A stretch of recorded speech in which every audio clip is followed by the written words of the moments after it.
Et toujours aux États-Unis, on a appris aujourd'hui la mort de l'ancien diplomate américain Joseph Wilson. Vous aviez entendu parler de lui au début des années 2000 lorsqu'il s'était opposé à l'administration Bush au moment de la guerre en Irak. Il refusait alors de croire que le régime de Saddam Hussein détenait des armes de destruction massive. Valériane Gauthier. Joseph Wilson, un diplomate chevronné qui a révélé les mensonges de l'administration Bush sur les armes de destruction massive de Saddam Hussein. Le principal argument avancé pour justifier l'invasion de l'Irak en 2003. Un scandale politique raconté sur grand écran dans le film Fair Game. Sean Penn y incarne l'ancien ambassadeur américain. La CIA sollicite l'aide de son mari. Je ne pense pas que le Niger ait pu accepter de procéder à une vente pareille. En 2002, Joseph Wilson est envoyé à la demande de la CIA au Niger pour enquêter sur les allégations selon lesquelles Bagdad aurait tenté d'acheter de l'uranium à Niamey. Sur place, il ne trouve rien.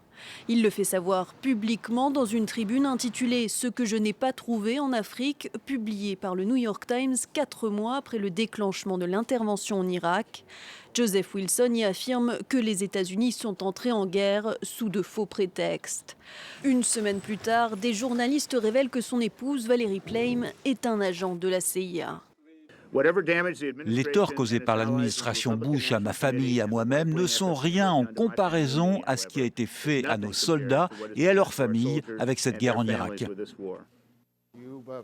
Au terme d'un procès fleuve, Lewis Libby, directeur de cabinet de Dick Cheney, fut condamné à 2 ans et demi de prison pour avoir fait fuiter l'identité d'un agent des renseignements américains. Il a été gracié l'année dernière par le président Donald Trump. Joseph Wilson est décédé vendredi à son domicile de Santa Fe au Nouveau-Mexique à l'âge de 69 ans.